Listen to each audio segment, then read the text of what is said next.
श्री स्वामी समर्थ। जय जय स्वामी समर्थ। अनंत कोटी ब्रह्मांड नायक राजाधिराज योगीराज अक्कलकोट निवासी सद्गुरु श्री स्वामी समर्थ महाराज की जय। कसे आहात सर्व स्वामी भक्तांनो? तुम्ही सदैव आनंदी राहा हीच स्वामींच्या चरणी प्रार्थना। तुमच्या सर्व चांगल्या इच्छा स्वामी महाराज पूर्ण करोत आणि आजचा दिवस तुमचा आनंदात जाओ हीच स्वामींच्या चरणी प्रार्थना। प्रथम तुम्हा सर्वांचं खूप खूप मनापासून स्वागत आहे तुमच्या स्वामी अनुभवांनी बनलेला भक्त आम्ही स्वामींचे या चॅनल मध्ये। श्री स्वामी समर्थ आणि स्वामींच्या लीला खरोखरच अगाध आहेत। ज्या भक्ताने मनापासून स्वामींचं नाव घेतलं त्या भक्ताचा नेहमी आयुष्याचा भार हे श्री स्वामी समर्थ चालवत असतात। खूप लोक असे आहेत की त्या लोकांना स्वामींनी भरपूर अनुभव दिलेले आहेत, असे अनुभव की विचार सुद्धा करण्याच्या पलीकडे अनुभव आहेत। अशक्य हे शक्य करतील स्वामी या शब्दालाच अनुसरून स्वामींनी कोणत्याच भक्ताच्या आयुष्यामध्ये ज्या भक्तांनी स्वामी मार्ग निवडला, स्वामी सेवेचा मार्ग निवडला, तर त्या भक्ताच्या आयुष्यामध्ये अशक्य असं काहीच राहिलं नाही। स्वामींनी प्रत्येक गोष्ट शक्य करून दाखवली। मित्र आणि मैत्रिणींनो, खूप अनुभव आहेत प्रत्येक भक्ताचे वेगवेगळे अनुभव आणि ते अनुभव प्रत्येकाला काही ना काही शिकवून जाणारे अनुभव आहेत। मित्र आणि मैत्रिणींनो, खरोखरच स्वामींची सेवा म्हटलं की त्या सेवेमध्ये यायला सुद्धा पुण्य असावं लागतं आणि त्याचबरोबर त्यापेक्षाही मोठं पुण्य म्हणजे त्या सेवेमध्ये टिकून राहणं। मित्र आणि मैत्रिणींनो, कोणतीच गोष्ट साधी सोपी नसते। आपण आयुष्य जगत असताना किती त्रास सहन करावा लागतो। कधी दुःख येतं, कधी सुख येतं, कधी अडचणी येतात, तर कधी संकटे येतात। मित्र आणि मैत्रिणींनो, मग कोणतीही सेवा करताना अडचणी दुःख का बरं येणार नाहीत? म्हणून तर त्यापेक्षा मोठं काम म्हणजे स्वामींच्या सेवेमध्ये टिकून राहणे। मित्र आणि मैत्रिणींनो, ज्या भक्ताने स्वामींची सेवा हा मार्ग कायम निवडला ना, तर त्या भक्ताच्या आयुष्यामध्ये त्याचा आयुष्याचा भार हे साक्षात ब्रह्मांड नायक श्री स्वामी समर्थ चालवत असतात। आणि मैत्रिणींनो, आज मी तुम्हाला खूपच सुंदर असा एक अनुभव सांगणार आहे आणि हा अनुभव जयसिंगपूर मध्ये राहणाऱ्या एका ताईंचा अनुभव आहे आणि त्या ताईंचं नाव उषा अशोक कुंभार असे नाव आहे आणि त्यांच्या आयुष्यामध्ये त्यांनी खूप वर्षापासून त्या स्वामी सेवेमध्ये आहेत आणि त्यांना खूप अनुभव देखील आलेले आहेत। परंतु आता जे अनुभव आहेत ते देखील त्यांचा आता आलेले काही अनुभव आहेत आणि त्याचबरोबर काही वर्षापासून पूर्वीपासून जे आलेले अनुभव ते आज आपल्या बरोबर सर्वांबरोबर शेअर करणार आहेत। चला तर मग त्या ताईंचा अनुभव त्या ताईंच्या शब्दामध्ये मांडूया। ताई सांगायला सुरुवात करतात, सर्वात प्रथम तुम्हा सर्वांना श्री स्वामी समर्थ। जय जय स्वामी समर्थ। माझे नाव उषा अशोक कुंभार आणि मी राहणारी जयसिंगपूरची आहे। मी खूप वर्षापासून स्वामी सेवेत आहे। मला प्रत्येक वेळी स्वामींची सेवा आणि त्यांचं जे सेवेमध्ये येणार सुख मी प्रत्येक वेळी मला जाणवत असते आणि त्याचबरोबर मला माहित आहे की स्वामींची सेवा आपण करतो आणि स्वामींना एखादी अडचण वगैरे सांगितली तर स्वामी त्या अडचणीतून प्रत्येक भक्ताला बाहेर काढत असतात। मला तर स्वामींचे भरपूर अनुभव आलेले आहेत आणि त्याचबरोबर मला कधी एखाद्याविषयी जर प्रार्थना करायची असेल तर मी प्रत्येक वेळी स्वामींना सांगत असते की त्या ताईंना त्या संकटातून बाहेर काढा। म्हणजे मी प्रत्येकाविषयी स्वामींना हाक मारत असते आणि मला असं वाटतं की मी जरी सांगितलं स्वामींना आणि स्वामींची प्रार्थना केली आणि एखाद्यावरती संकट आलं आहे म्हणून जर मी स्वामींचं नामस्मरण वगैरे आणि तसं तर माझं नामस्मरण हे सदैव चालूच असतं। माझा माला मंत्र हा जप देखील माझ्या तोंडामध्ये प्रत्येक वेळी असतो। एखाद्याचं जर मला काही वाईट समजलं तर मी लगेचच घोरपष्टमास्त्र स्तोत्र प्रत्येक वेळी म्हणत असते। म्हणजे मला असं वाटतं की कोणत्याच ताईंवरती किंवा माझ्या कोणत्याच मैत्रिणीवरती कोणतं संकट येऊ नये असं प्रत्येक वेळी मला वाटत असतं आणि त्यामुळे मी प्रत्येक जे काही माझ्या कानावरती जर एखाद्याचे दुःखद वाईट शब्द जर पडले तर मी स्वामींना प्रार्थना करत असते की या ताईंना त्यांच्या अडचणीतून बाहेर काढा। मी प्रत्येक वेळी स्वामींना अशी प्रार्थना करत असते। तर मी म्हणजे मला प्रत्येक वेळी स्वामींचा आशीर्वाद आहेच, परंतु स्वामींच्या आशीर्वादातून माझ्या आयुष्यामध्ये घडलेले काही चमत्कार आता मी तुम्हाला सांगणार आहे। तर मी आणि माझी मुलगी आणि माझे मिस्टर आम्ही माझी बहीण आहे, माझ्या बहिणीच्या घराची वास्तुक शांती होते आणि तिकडे आम्ही वास्तुक शांतीला गेलेलो होतो। म्हणजे प्रवास काही लांबचा नव्हता, परंतु 2-2.5 तासाचा रस्ता होता आणि तिथूनच आम्ही घरून सकाळीच 11-12च्या दरम्यान घरून हललो आणि तेथे दुपारी वास्तू शांती वगैरे कार्यक्रम चालू होणार होता। तर कार्यक्रम वगैरे खूप चांगला झाला आणि कार्यक्रम झाल्यानंतर संध्याकाळी म्हणजे सर्व काही आवराआवर आणि सगळ्यांचा निरोप घेईपर्यंत संध्याकाळची वेळ झाली। मग संध्याकाळी आम्हाला तेथून हलायला 8 वाजल्या होत्या। तर त्यावेळेस आमची 4 व्हीलर गाडी होती। मग मिस्टर म्हणाले की काही वेळ लागणार नाही, आता काही घरी जाऊन जेवण वगैरे काही बनवायचं नाही, तर पोटभर जेवलेलो आहे, तर आता आम्ही निघतो आणि जिथे कार्यक्रम असतो तिथे पाहुण्यांची जास्तच काही लांबचे पाहुण्यांनी मुक्काम केलेला असतो, त्यामुळे तिथे गर्दी देखील भरपूर झालेली होती। मग बहिणीचा निरोप घेतला आणि आम्ही घरी यायला निघालो आणि घरी येत असताना अंधार पडलेला होता आणि मला कशी सवय होती की प्रत्येक वेळी माझ्या तोंडामध्ये स्वामींचं नामस्मरण हे सदैव चालू असायचं आणि मी घरी आल्यानंतर म्हणजे स्वामींचं मला मंत्र सुद्धा मी प्रत्येक वेळी म्हणायचे, परंतु नामस्मरण हे प्रत्येक वेळी तोंडातच चालू असायचं। तर मग आमचा प्रवास चालू होता आणि माझं नामस्मरण देखील चालू होतं आणि निम्म्या रस्त्यामध्ये आल्यानंतर असं थोडंसं एक खूपच असं म्हणजे एवढं काय नाही, परंतु एखादी झोपडी असं घर एका रस्त्याच्या कडेला होतं आणि तेथेच आमची गाडी बंद पडली आणि त्याच जिथे आमची गाडी बंद पडली तर काही अंतरावरच एक गॅरेजचं दुकान देखील होतं। तर तिथे एक मुलगा गॅरेजमध्ये काम करत होता, म्हणजे ते गॅरेज एवढं मोठं काही नव्हतं, छोटंसंच होतं, त्यामुळे तो मुलगा तेथे काम करत होता आणि 8 वाजताच म्हणजे आम्ही गाडी आमची तेथे बंद पडली, त्यावेळेस कमीत कमी 10 वाजले असतील, तर रात्रीच्या 10 वाजले असतील, तर त्यावेळेस मग आम्ही शेजारी जे रस्त्याच्या कडेला थोड्या अंतरावरच एक घर होतं, तर तेथे जाऊन विचारलं की गाडी आमची बंद पडलेली आहे, आम्हाला काही समजत नाही। तर त्यावेळेस मिस्टर माझे गेले होते, तर ते म्हणाले की इथे आमच्या गाडीला एखादा मेकॅनिक वगैरे भेटेल का? तर त्यावेळेस त्यांनी सांगितलं की इथेच शेजारी एक दुकान आहे, थोडंसंच पाठीमागे गेल्यानंतर आणि म्हणजे त्यांनी सांगितलं की थोडंसंच इथे आसपास एक गॅरेजचं दुकान आहे, परंतु तो मुलगा 8 वाजेपर्यंत संध्याकाळचा असतो आणि 8च्या नंतर तो मुलगा त्या दुकानामध्ये थांबत नाही, कारण दिवसभरामध्येच काही ते ग्राहक येत असतात आणि संध्याकाळी कोणीही येत नाही। तर त्यावेळेस मग आम्ही तेथे जाऊन देखील मिस्टरांनी पाहिलं, परंतु गॅरेजला म्हणजे कोणीच नव्हतं तेथे। मग आता गाडी चालू करायची तर कशी? आणि आता त्यांनी सांगितलं होतं जे तिथे राहणारे होते, तर तुम्ही आता सकाळपर्यंत येथेच आराम करा आणि सकाळी तुम्ही तो मुलगा आला की तुम्ही गाडी दुरुस्त करा आणि घेऊन जावा, असं तेथील लोकांनी सांगितलं। मग आम्ही म्हणजे माझ्या मनामध्ये स्वामींचं नामस्मरण चाललेलं होतं आणि माझी मुलगी माझ्या बरोबर होती, ती कॉलेज करत होती, तर ते गप्पा वगैरे आम्ही मारत बसलो, आता करायचं काय? तर आता गाडीला कोणीच येईना, म्हणजे दुरुस्त करायला कोणताच मेकॅनिक येईना आणि आम्ही सर्वच जण असंच बसलेलो असताना अचानकच एक मुलगा आला आणि त्याच्या हातामध्ये बॅग वगैरे होती, तर त्याने विचारलं की गाडीला काही प्रॉब्लेम आहे? तर त्यावेळेस आम्ही मिस्टरांनी सर्व काही सांगितलं, परंतु तो म्हणजे आम्ही एकदम आश्चर्यचकित झालो की 8 वाजता जाणारा मुलगा अचानकच कसा आला? तर आम्हालाही काही समजलं नाही। तर त्यावेळेस त्याने गाडी वगैरे दुरुस्त केली आणि तो म्हणजे ज्यावेळेस त्याने सर्व काही गाडी चेक केली, जिथे काही प्रॉब्लेम होता तो दुरुस्त केली आणि त्यावेळेस मग गाडी चालू वगैरे झाली। तर त्यावेळेस मिस्टरांनी त्याला विचारले की तुझे बाळा पैसे वगैरे किती द्यायचे? तर त्यावेळेस तो मुलगा म्हणाला की मला पैसे वगैरे काही सुद्धा नको, असं म्हणाला, परंतु मिस्टर ऐकले नाही, त्याला विचारलं की हे घे पैसे, परंतु त्याने पैसे वगैरे काही सुद्धा घेतलं नाही आणि तो तिथून निघून गेला। म्हणजे आम्हाला आश्चर्य वाटलं की 8 वाजल्यानंतर तो मुलगा त्या गॅरेजमध्ये नसतो, तर हा कोण आहे?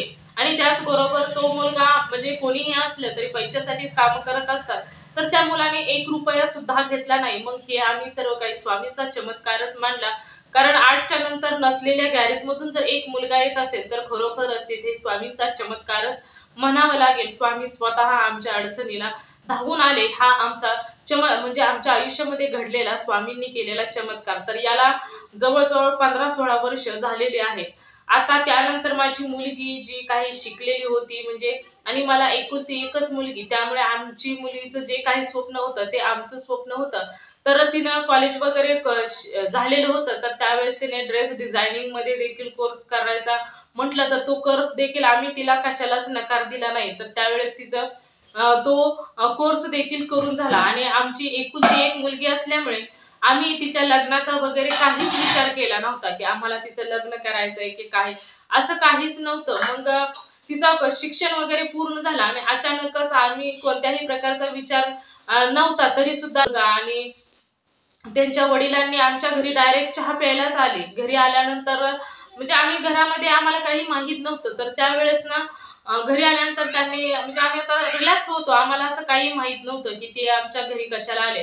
आणि त्या मुलाची फॅमिली आमच्या घरी आलेली होती. तर त्यावेळेस सर्वांनीच माझ्या मुलीला देखील पाहिलं आणि म्हणजे काय झालं की त्यानंतर त्यांनी सांगितलं की आम्ही तुमच्या घरी पाहुणे म्हणून आलेलो आहोत आणि आम्ही तुमच्या मुलीचा हात वगैरे मागायला आलो आहोत. तर त्यावेळेस म्हणजे तिने देखील नंतर मुलाबरोबर बोलली आणि मुलगा देखील तिने पाहिला. तर त्यावेळेस माझ्या मुलीला देखील तो मुलगा म्हणजे त्याची पर्सनॅलिटी दिसायला देखील चांगला होता. मला देखील त्याच्या घरचं वगैरे सर्व काही माहीत होतं. म्हणजे आम्हाला लग्न तर करायचंच नव्हतं, परंतु अचानक स्थळ चालून आलं आणि मी तर स्वामी सेवेत. मग स्वामींच्या केंद्रामध्ये मग आम्हाला स्वामी सेवकांनी आम्हाला असं सांगितलं, की म्हणजे जिथे केंद्रामध्ये आम्ही जातो, तर ते आम्हाला सांगितलं, की हे स्थळ खूप चांगलं आहे आणि तुम्ही हे स्थळ हाती जाऊन देऊ नका आणि तुमच्या मुलीसाठी योग्य स्थळ आहे. माझ्या मुलीला देखील स्वामींच्या सेवेचा खूप नाद, म्हणजे ती प्रत्येक वेळी स्वामींची सेवा करते आणि तिला आवडतं देखील स्वामींची सेवा वगैरे करायला. आणि ते स्थळ चालून आल्यामुळे म्हटलं, की आता स्वामींच्या केंद्रामधून देखील सांगितलं, की हे स्थळ तुम्ही नाकारू नका.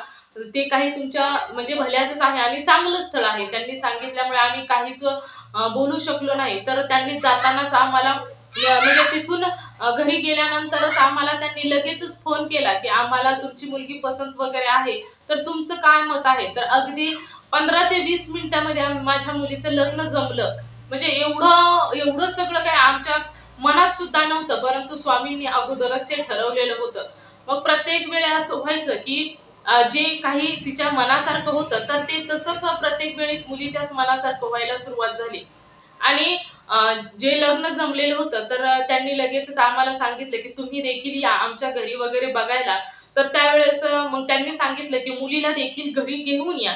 तर आम्ही सर्वच जण घरी त्यांच्या गेलो. तर अक्षरशः ज्यावेळेस आम्ही त्यांच्या घराच्या जवळ गेलो, तर आम्हाला स्वामींची गाणी वगैरे ऐकायला यायला सुरुवात झाली. तर ऐकल्यानंतर म्हणजे खूपच बरं वाटलं. म्हणजे काय कुठून आले, काय आले आम्हाला काही माहीत नव्हतं. तर त्यावेळेस आम्ही त्यांच्या घरी गेल्यानंतर म्हटलं, की "काय हो इथे तुमच्या स्वामींचं मंदिर वगैरे कुठे आहे का?" तर स्वामींचं गाण्यांचा आवाज म्हणजे नामस्मरणाचा, तारक मंत्राचा असे आवाज येत होते. तर त्यावेळेस ते म्हणाले, की "नाही हो, इथे आमच्या घराच्या आसपास कुठे स्वामींचं मंदिर वगैरे नाही." तर मग म्हटलं, की ही बहुतेक स्वामींचाच इशारा असावा, की हे सर्व काही व्यवस्थित आहे. तर त्यानंतर आम्ही घरी वगैरे गेलो. तर त्यांनी ना अक्षरशः संपूर्ण साखरपुड्याचीच तयारी केलेली होती. तर मग आम्ही म्हणजे आम्हाला एवढं काही माहीत नव्हतं, की त्यांची काय म्हणजे आम्हाला नुसतं बोलवलेलं होतं. तर त्यावेळेस आम्ही सांगितलं, की असं काही नको, आपण काही पाहुणे वगैरे बोलवूया आणि त्यानंतर साखरपुडा करूया. तर त्यांनी सांगितलं, की "आता लगेचच तुमच्या पाहुण्यांना कॉल करा आणि बोलवून घ्या इकडे. आपण आजच साखरपुडा उरकून टाकू." म्हणजे एवढं सर्व काही व्यवस्थित म्हणजे एवढं चांगलं स्थळ आम्हाला चालून घरी आलं आणि मग साखरपुडा देखील खूप चांगल्या प्रकारे झाला. तर आम्हाला असं वाटायचं, की आम्ही काहीच करत नाही. आमच्या ज्या मुलीच्या लग्नाचा जो भार आहे, ते साक्षात श्री स्वामी समर्थ सर्व काही पार पाडत आहेत. म्हणजे एवढं काही सर्व काही आमच्या मनाच्या विरुद्ध म्हणजे आमच्या मनात असं काही नव्हतं, तरी सुद्धा सर्व काही घडतच होतं. काहीच समजत नव्हतं. परंतु आता एकुलती एक मुलगी आहे म्हटल्यानंतर लगेच लग्नाची सुद्धा आम्ही घाई केली नाही. परंतु स्वामींनी ठरवलं होतं. त्यामुळे लग्न जमलं, साखरपुडा देखील झाला आणि त्यानंतर मग याद्या करण्यासाठी आम्हाला देखील आमच्याकडे अशी पद्धत आहे, की त्यांच्याकडील 5 लोक आणि आमच्याकडील 5 लोकांनी बसायचं आणि जे काही देवाण-घेवाण आहे, ते एका चिठ्ठीवरती लिहायचे आणि देवाच्या पुढे नेऊन ठेवायचे. तर तो देखील कार्यक्रम झाला. म्हणजे सर्व काही व्यवस्थित झालं. तर मग आम्हाला लग्नासाठी हॉल वगैरे पाहायचा होता. तर ते देखील लोकं आमच्या बरोबर होती. तर ना अक्षरशः हॉल ज्यावेळेस आम्ही पाहायला गेलो, तर त्यावेळेस हॉल देखील आम्हाला असा मिळाला, की त्या हॉलचं नाव असं होतं, की श्री स्वामी समर्थ मंगल कार्यालय. म्हणजे एवढं सुंदर म्हणजे एवढं सुंदर सर्व काही म्हणजे घडत गेलं, एवढं घडत गेलं, की म्हणजे आम्हाला देखील असं वाटत होतं, की साक्षात श्री स्वामी समर्थच सर्व काही करून घेत आहेत. आणि ज्यावेळेस हॉलमध्ये ज्यावेळेस आमचं मुलीचं लग्नाचा वगैरे कार्यक्रम चालू होता, तर त्या हॉलमध्ये खूप भला मोठा असा श्री स्वामी समर्थांचा फोटो देखील होता आणि त्यांच्या साक्षीने माझ्या मुलीचा आणि म्हणजे मुलीचं लग्न वगैरे झालं. मग एवढा आनंद झाला, की म्हटलं सर्व काही स्वामीच करत आहेत. त्यानंतर आम्ही घरी वगैरे आलो. सर्व काही व्यवस्थित पार पडलं. मग त्यानंतर काही दिवसानंतर माझी मुलीने देखील घरी जाताना श्री स्वामी समर्थांची मूर्ती वगैरे ती घरी घेऊन गेली होती तिच्या सासरी आणि तेथे जाऊन ती स्वामींची सेवा देखील करत होती. मग काही दिवसाने माझ्या जावयाला फॉरेनला बोलावणं आलं, तिथे जॉब त्यांना लागला. तर मग आता म्हटलं की इतक्या दिवसातून मुलगी आपली दूर जाणार म्हणजे आपल्याला दिसणार नाही. तर त्यावेळेस आम्हाला खूपच वाईट वाटत होतं, की असं वाटायचं की आता म्हणजे मुलगी आपल्याला खूप दिवस दिसणार नाही आणि आपल्याला एकुलती एक म्हटल्यानंतर खूप काळजी वाटायची. इतक्या दिवसातून ती आमच्यापासून खूप दूर जाणार होती. मग काळजी असं वाटायचं. स्वामींना मी प्रार्थना केली, की "स्वामी बघा आता तुम्हीच तुमच्याच ओटीमध्ये मी तिला टाकलेली आहे. आता तुम्ही जे काही करायचं ते तुम्हीच करायचं. मला खूप काळजी वाटत आहे, परंतु मी काळजी इथे बसून करेल, परंतु तुम्ही क्षणोक्षणी तिच्याबरोबर असाल." तर मी अशी स्वामींना प्रार्थना वगैरे केली आणि ज्या दिवशी तिला विमानातून जायचं होतं, तर म्हणजे ती बसेपर्यंत मला मेसेज करायची, की "मी इथे आहे, मी पायऱ्या चढत आहे." आणि त्यानंतर ज्यावेळेस ती आतमध्ये गेली, तर त्यावेळेस मोबाईल वगैरे सर्व काही स्विच ऑफ केले. तर त्यावेळेस ना मला खूपच भीती वाटत होती. मी स्वामींचं नामस्मरण वगैरे करत होती, की सर्व काही व्यवस्थित व्हावं, सर्व काही व्यवस्थित व्हावं. आणि त्यानंतर तिने फॉरेनला पोहोचल्यानंतर फोन वगैरे केला.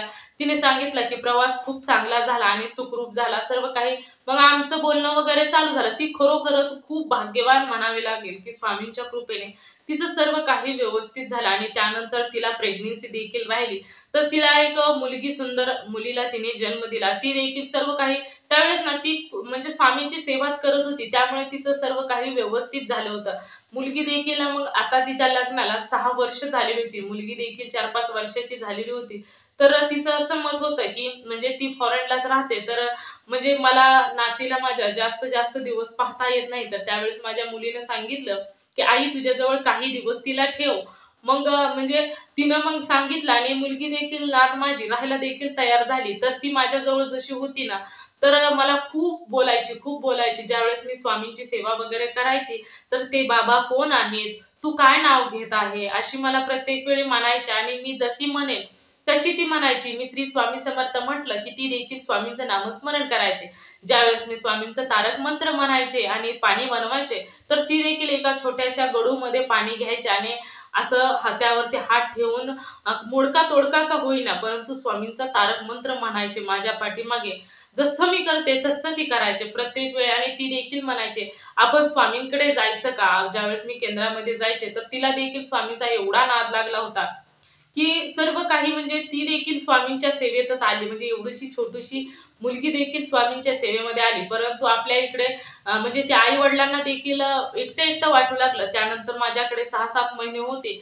तर मग ती देखील म्हणाली, की "आता शाळेमध्ये घालायचा टाईम झालेला आहे, तर तिला मी घेऊन जाते." तर मग ती देखील तिला घेऊन गेली. परंतु ती स्वामींच्या सेवेमध्ये असल्यामुळे मला असं वाटायचं, की स्वामी तिच्याबरोबर नेहमी आहेत. मग आम्ही दोघेच आणि दोघेच असल्यामुळे आमचं कसं होतं, की आम्हाला म्हणजे एवढं खूप एकटं-एकटं वाटायचं. मी स्वामींच्या सेवेमध्ये मन रमवायचे. तर आमच्या शेजारची एक स्त्री म्हणजे एक स्त्री होती. तर तिचं कुटुंब ना खूपच गरीब कुटुंबातील ती. मग मी कसं होतं, की कपडे वगैरे शिवायचे. आता काहीतरी आपल्याला विरंगुळा म्हणून कपडे वगैरे शिवायची. तर ती कधी-कधी यायची माझ्याकडे आणि तिचं कसं होतं, की गरीब परिस्थिती होती, शेती वगैरे करत होती. तर ती कधी यायची, तर पैसे वगैरे नसायचे म्हणून ना ती मला भाजी वगैरे शेतातील घेऊन यायची. मग तिचा नवरा ना असं म्हणजे असं दारू वगैरे प्यायचा. खूप दिवसापासून दारू प्यायचा. तिची लहान-लहान मुलं होती. तर काय व्हायचं, की दारू पिल्यामुळे अगोदरच आर्थिक अडचणी आणि त्यामध्येच हे असे मग त्यावेळेस तिला सांगितलं, "तू स्वामींच्या सेवेमध्ये ये आणि स्वामींचं नामस्मरण वगैरे करायला सुरुवात कर." तिला देखील स्वामींची सेवा वगैरे करायला सांगितली. म्हणजे तिला काय नाही, फक्त स्वामींचं नामस्मरण करायला सांगितलं, तारक मंत्र करायला सांगितला, तर ती देखील तशीच करायची.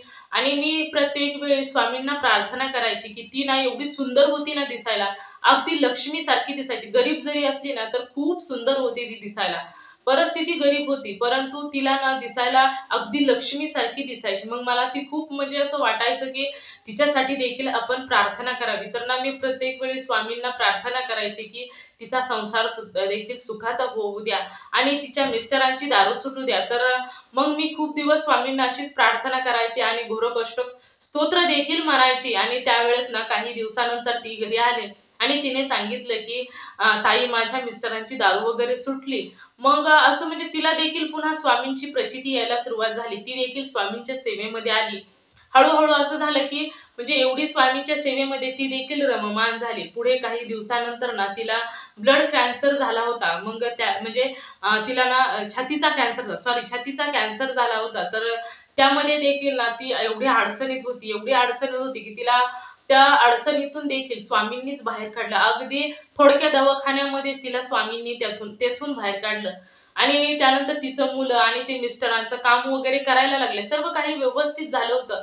परंतु कसं काय कोणास ठाऊक, परंतु अचानक तिच्या मिस्टरांचा ॲक्सिडेंट झाला.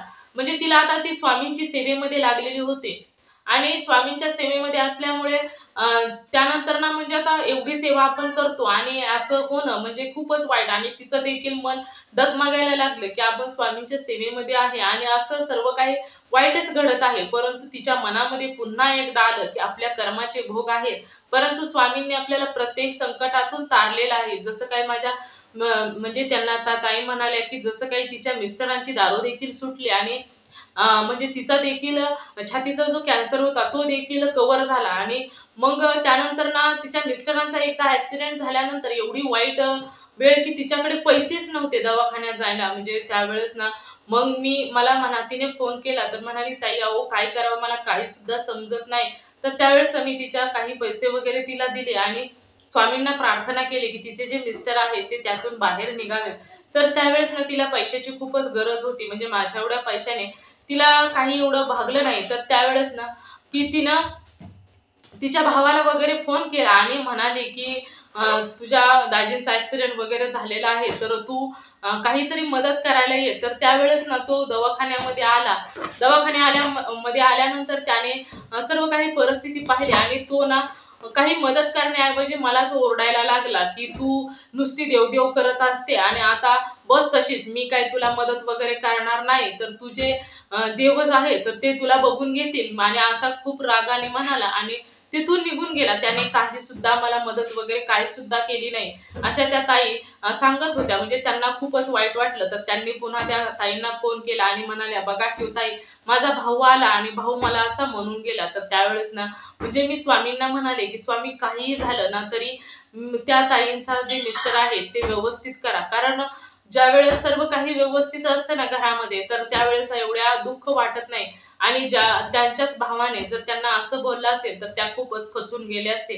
तर स्वामी तुम्ही काहीही करा आणि त्यांना मदत करा, अशी मी स्वामींना विनवणी केली. आणि म्हणजे आश्चर्याची गोष्ट म्हणजे त्यावेळेस ना मी त्या ताईंना म्हणाले की ताई तुमच्याकडे जर माझ्याकडे श्री स्वामी समर्थांचा एक फोटो आहे तर मी तुम्हाला देऊ का? तर त्यावेळेस ना त्या ताई म्हणाल्या की अहो माझ्याकडे श्री स्वामी समर्थ आणि त्यांच्या पाठीमागे श्री गुरुदेव दत्त यांचा फोटो आहे माझ्याकडे आणि मी घरी स्वामींची सेवा वगैरे करते. तर त्यावेळेस ना त्या म्हणाल्या की अरे वा तुम्ही खूपच चांगले काम करता. तर मग सर्व काही त्यांना मग त्यांच्या घरी देखील स्वामींचा फोटो आहे म्हटल्यानंतर नाही मग मी काहीच बोलले नाही त्यांना. मग मी देखील स्वामींना प्रार्थना केली आणि त्याचबरोबर स्वामींना हे देखील सांगितलं की त्या ताईंना त्यांच्या संकटातून बाहेर काढा. प्रत्येक वेळी असं त्यांच्यावरती संकट येऊ देऊ नका. आणि मग पुढे त्यानंतर ना त्या ताईंचे मिस्टर काही दिवसातच खूप चांगले झाले. सर्व काही व्यवस्थित झालं त्यांच्या आयुष्यामध्ये. मिस्टर देखील काम करायला लागले आणि स्वामींच्या सेवेने त्यांची मुलं जी होती ना ती खूपच म्हणजे शाळेमध्ये देखील खूप अभ्यास वगैरे करतात आणि टॉप लेवलला असतात. म्हणजे एवढी काय नाही, परंतु त्यांची शाळा अशी सरकारी शाळेमध्येच ती मुलं जातात, परंतु त्यामध्येच पहिला नंबर काढत असतात. 90-95% मार्क पडतात. म्हणजे मुलं देखील खूप हुशार आहेत आणि कष्टाळू देखील आहेत. मग काय असेल ती स्वामींच्या इच्छेने सर्व काही व्यवस्थित होईलच. आणि मग पुढे त्या ताईंचे मिस्टर देखील चांगले झाले आणि जॉब म्हणजे काम वगैरे भरपूर चांगले करू लागले आणि त्यांची जी खूपच गरीब परिस्थिती त्यामुळे बराचसा फरक झाला. म्हणजे त्यांचं जे काही खूप आर्थिक अडचणी ज्या होत्या ती कमी कमी व्हायला चालू झाल्या. म्हणजे आणि त्यांची परिस्थिती देखील खूप चांगली झाली. आणि त्या मला यायच्या आणि मला म्हणायच्या की ताई खरोखरच तुमच्या सपोर्टमुळेच मी आज व्यवस्थित आहे आणि खरोखरच तुम्ही ना ताई प्रत्येक वेळी मला माझ्या मदतीला धावून येत असता आणि त्यांचं ना काळीज खरोखरच भरून आलं. म्हणजे असे मी ना ज्यावेळेस कोणीही माझ्याकडे एखाद्याला अडचण वगैरे असो आणि जर त्यांनी काही सांगितलं तर मी ना प्रत्येक वेळी त्या प्रत्येक स्वामी सेवकाला मदत करण्याचा प्रयत्न करत असते. समजून देखील सांगत असते आणि म्हणजे दिलासा देत असते. काही असो, परंतु तुम्ही जर स्वामींचं नामस्मरण आणि स्वामींची सेवा वगैरे करत असाल ना तर तुम्हाला कधीच कोणतीच अडचण येत नाही. मग माझी जी मुलगी आहे जी फॉरेनला, तिची नात देखील खूप हुशार आहे. म्हणजे तिची मुलगी देखील खूप हुशार आहे आणि ती देखील दररोज शाळेत जाते. मला ना पदोपदी स्वामींचं नामस्मरण आणि पावलोपावली स्वामींचं ध्यान करायची सवय लागली. त्यामुळे मी ना माझा वेळ स्वामींच्या सेवेमध्येच घालवत असते. जर कधी कोणी अडचणीत वगैरे असेल, तर मी स्वामी मार्ग निवडा हा एकच मार्ग सर्वांना सांगत असते. खरोखरच ना मनापासून सांगते प्रत्येक स्वामी सेवकाला किंवा प्रत्येकाला सांगते, की खरोखरच ज्याने स्वामींच्या सेवेचा मार्ग निवडला ना, तर त्याच्या आयुष्यामध्ये ना सर्व काही व्यवस्थित होतं. कोणतीच अडचण शिल्लक राहत नाही. हे खरोखरच माझा स्वतःचा विश्वास आहे. मी सांगते तुम्हा सर्वांना, की स्वामींच्या सेवेमध्ये आला ना, तर कोणतीच अडचण शिल्लक राहत नाही. परंतु आपले जे कर्माचे भोग असतात, ते भोगूनच संपवायचे असतात. त्यामध्ये देखील एक फायदा असा होतो, की ज्यावेळेस तुम्ही स्वामी सेवेमध्ये येता ना, तर तुमच्या कर्माच्या भोगाची जी तीव्रता असते ती खूप पटीने कमी होत असते. त्यावेळेस ना माझी मुलगी फॉरेनला निघाली होती, तर त्यावेळेस ना मला खूप भीती वाटत होती, कारण ती खूप वर्षापासून खूप वर्ष माझ्यापासून दूर जाणार होती. तर त्यावेळेस ना मी प्रत्येक वेळी स्वामींना प्रार्थना करायची. मग त्या दिवशी संध्याकाळी असं झालं, की मी ज्यावेळेस झोपले, तर पहाटे पहाटे मला एक स्वप्न पडलं आणि त्या स्वप्नामध्ये ना श्री स्वामी समर्थ खूप म्हणजे एवढं पाणी आहे, एवढं पाणी आहे आणि त्या पाण्यामध्ये एक छोटीशी नाव आहे आणि त्या नावेमध्ये श्री स्वामी समर्थ बसलेले आहेत आणि ते लिहित आहेत. तर म्हणजे हे स्वप्न पडलं, तर म्हणजे ती काही एवढी त्यावेळेस मला काहीच समजलं नाही. परंतु सकाळी ज्यावेळेस मी केंद्रामध्ये जाऊन विचारलं, तर त्यावेळेस त्यांनी सांगितलं, की "तुम्हाला कशाचं टेन्शन वगैरे होतं का?"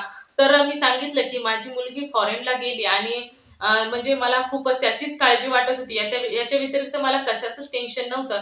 तर त्यावेळेस तेथे मला असं सांगितलं, की "स्वामी असे तुला सांगण्याचा प्रयत्न करत आहे, की मी आता तुझ्या मुलीचं भविष्य लिहिणार आहे." कारण तिकडे ना भरपूर पाणी होतं, भरपूर पाणी आहे. त्यामुळे त्या पाण्यामध्येच बसून स्वामींनी माझ्या मुलीचं भविष्य लिहिलं. म्हणजे प्रत्येक वेळी स्वामी ना मला स्वप्नामध्ये येतात आणि माझ्या अडचणीचा तोडगा मला सांगून जात असतात.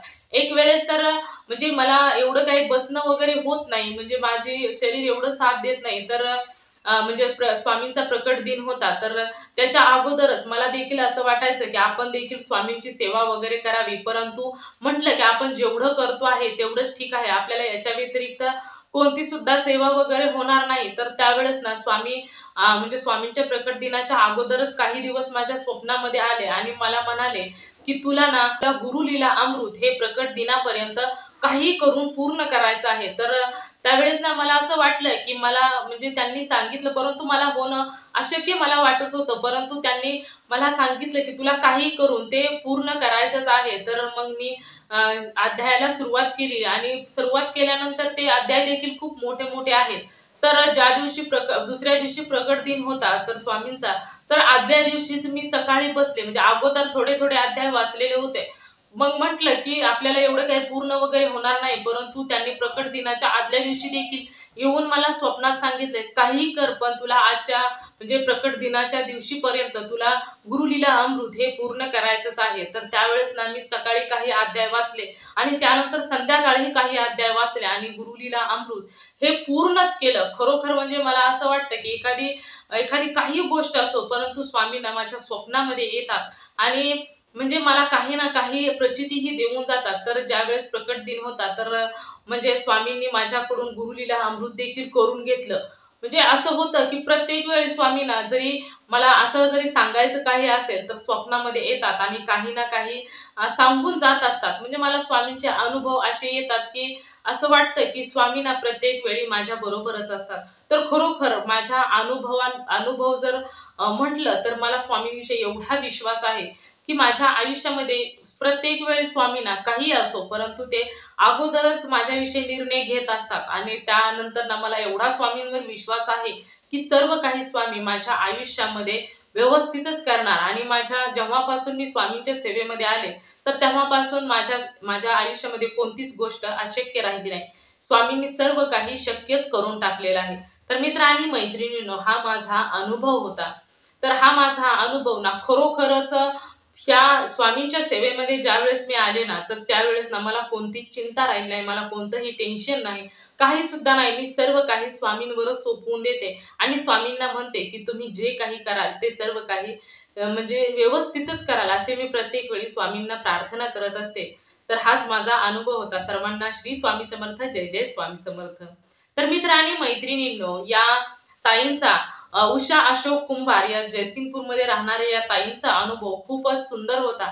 म्हणजे ज्यावेळेस ना तुम्ही स्वामी सेवेमध्ये येताना, तर काही लोकांना अनुभव स्वामींचे पटकन यायला सुरुवात होते, तर काही लोकांना अनुभव यायला, स्वामींची प्रचिती यायला उशीर लागत असतो. परंतु मित्र आणि मैत्रिणींनो, ज्या भक्ताने स्वामी सेवेचा मार्ग निवडलेला आहे, तर त्याच्या आयुष्यामध्ये उशिरा का होईना, परंतु स्वामी चमत्कार हे नक्कीच करत असतात. आणि त्यांच्या आयुष्यामध्ये जे काही अडचणी असतात, दुःख असतात, तर ते ना शेवटच्या क्षणामध्ये सुद्धा चमत्कार करून जातात. परंतु तो ना विश्वास आपला त्या देवावरती असणे तेवढेच महत्वाचे आहे. नाहीतर तुमचा विश्वास नाही आणि जर तुम्ही स्वामींच्या सेवेमध्ये तुमच्या मन एवढं विचलित होत असेल, करू का नको स्वामींची सेवा, स्वामी मला या अडचणीतून बाहेर काढतील का नाही, असा जर तुमच्या मनामध्ये सतत प्रश्नचिन्ह निर्माण होत असेल, तर तुम्हाला स्वामी कधीच मदत करणार नाहीत. परंतु जर तुमचा विश्वास स्वामींवर असेल, तर ना शेवटच्या क्षणामध्ये स्वामी तुमच्या आयुष्यामध्ये चमत्कार करून जात असतात. हे हे ना खरोखरच विश्वासाचे शब्द आहेत. मी देखील स्वामींनी माझ्या आयुष्यामध्ये देखील अगदी शेवटच्या क्षणामध्ये काहीतरी चमत्कार केलेला आहे आणि एक वेळेस ना मला देखील त्या अडचणीतून बाहेर काढलेलं आहे. मित्र आणि मैत्रिणींनो, खरोखर सांगते, जिथे विश्वास तुमचा स्वामींवर असतो ना, तर तिथे स्वामींना उतरवावंच लागतं. मित्र आणि मैत्रिणींनो, तुम्ही कोणत्याही देवाची भक्ती करा. ज्यावेळेस तुम्ही भक्ती मनापासून आणि विश्वासाने कराल ना, तर त्यावेळेस त्या देवाला तेथे यावंच लागतं. मित्र आणि मैत्रिणींनो, खरोखरच भक्ती नेहमी विश्वासाचीच असावी. तर मित्र आणि मैत्रिणींनो, या उषा अशोक कुंभार या जयसिंगपूरमध्ये राहणाऱ्या ताईंचा अनुभव तुम्हाला कसा वाटला, नक्कीच मला कमेंट करून सांगा. आणि जर तुम्हाला श्री स्वामी समर्थांचा एखादा अनुभव आलेला असेल, तर मी येथे तुम्हाला व्हॉट्सअप नंबर देते, तर या नंबरवरती तुम्ही तुमचा अनुभव शेअर करायचा आहे. तुमचा अनुभव ऐकून जो कोणी व्यक्ती स्वामी सेवेत येईल, तर याचे पुण्य तुम्हालाच मिळणार आहे. तर आशा करते की तुम्ही तुमचा अनुभव नक्की शेअर करा. मित्र आणि मैत्रिणींनो, तुम्ही नेहमी सुखी राहा, समाधानी राहा, आनंदी राहा, स्वामींचं नामस्मरण करत राहा. तर पुन्हा भेटूया श्री स्वामी समर्थांच्या अशाच एखाद्या सत्य अनुभवाबरोबर. तोपर्यंत श्री स्वामी समर्थ. जय जय स्वामी समर्थ. धन्यवाद.